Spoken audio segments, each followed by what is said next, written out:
भरत भैया की गानी पड़े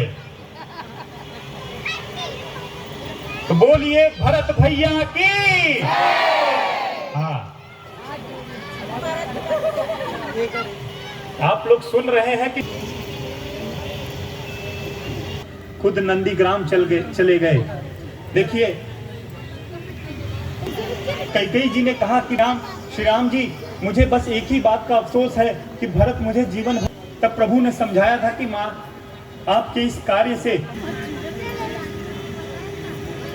आप ऐसा करेंगी तो मैं तो वन में जाऊंगा, मेरी जय जयकार होगी, पर माता मेरे से ज्यादा भरत की जय जयकार होगी। यदि यह प्रपंच नहीं होता तो आज हम भरत भैया की बात नहीं कर रहे होते। अब गोस्वामी जी लिखते हैं कि जितना कष्ट श्री राम जी ने भोगा, चले गए, हर चीज से दूर हो गए।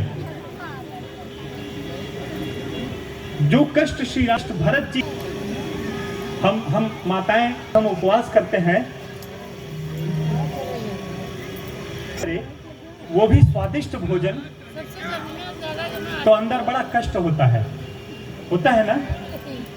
लोग कहते भी हैं कि अरे उपवास है, उसके सामने मत करो, पाप लगेगा। उपवास वो है, पाप मुझे क्यों लगेगा?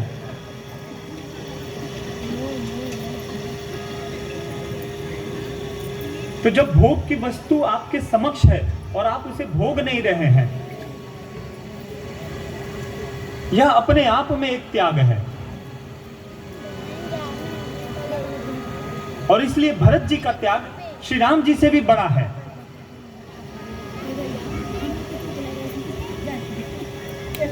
शत्रुघ्न जी को माताओं की सेवा का कार्यभार सौंप दिया, खुद नंदीग्राम चले गए और उन्होंने सोचा कि भगवान भूमि पर सोते हैं,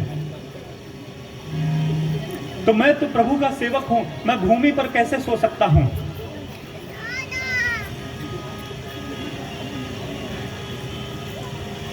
उन्होंने गड्ढा बना लिया और भरत जी गड्ढे में सोने लगे और राज्य का सारा कार्यभार पादुका से पूछ कर वह नंदीग्राम से संचालित करते थे।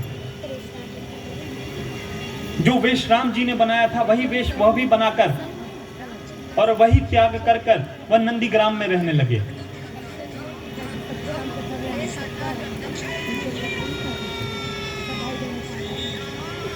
यहां पर हमारा अयोध्या कांड समाप्त होता है। अब बताइए तीसरा कांड कौन सा है? अरण्य कांड। याद हो गया है? चलिए ठीक है, मुझे लगा फिर से मोबाइल निकालना पड़ेगा। मुझे मोबाइल वाली मैं हूं। अरण्य अर्थात वन।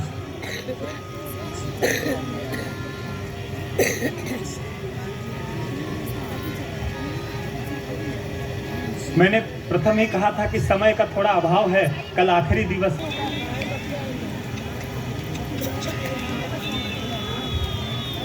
प्रभु श्री राम जी चित्रकूट में रह रहे थे।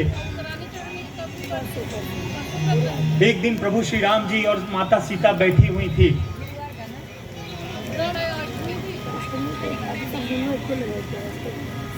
तभी इंद्र के पुत्र जयंत, उन्होंने प्रभु की शक्ति को भांपना चाहा। हो गया कि यह सही में ब्रह्म है या यह राजा के पुत्र है।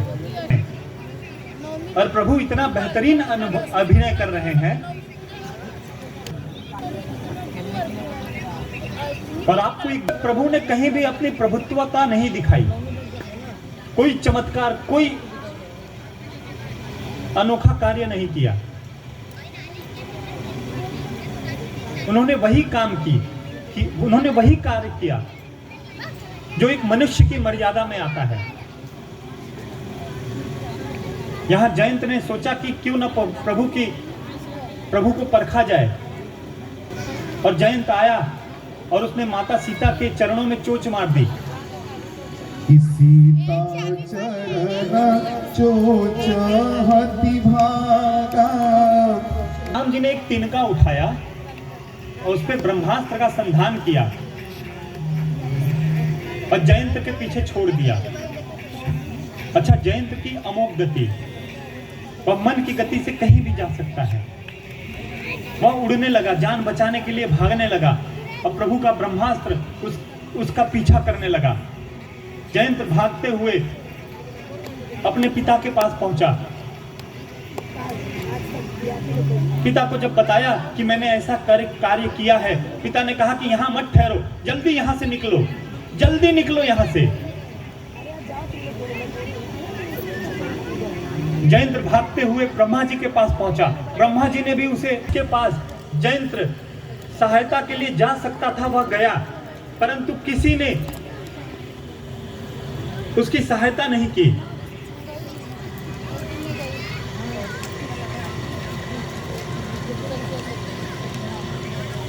जिसके विरोध में साक्षात भगवान राम हो गए। तास सुजस त्रैलोक उजागर,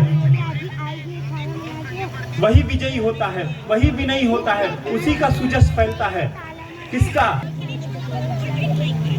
जिस पर प्रभु श्री राम की कृपा होती है,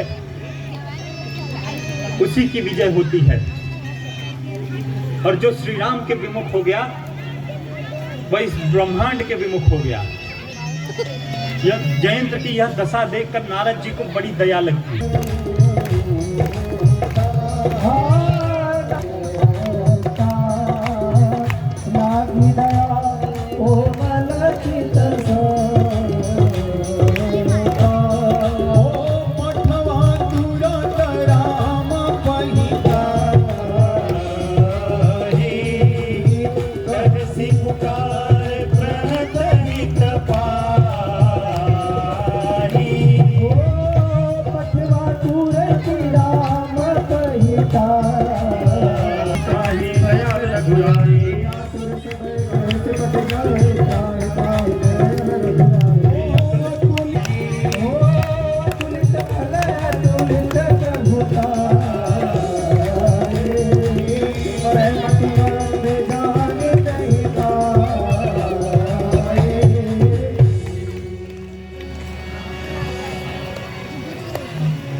तब जयंत प्रभु श्री राम जी के चरणों पर गिरा।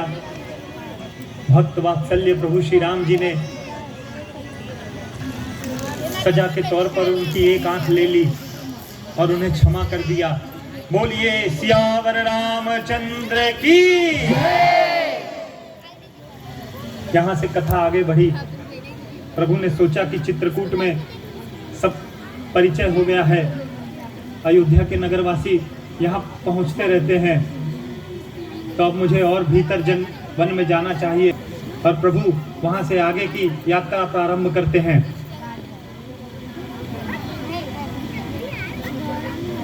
आगे जाकर प्रभु अत्रि ऋषि के आश्रम पहुँचते हैं। अत्रि ऋषि प्रभु को देखकर काफी प्रसन्न होते हैं, उनका काफी सत्कार करते हैं। यहाँ पर अत्रि ऋषि की पत्नी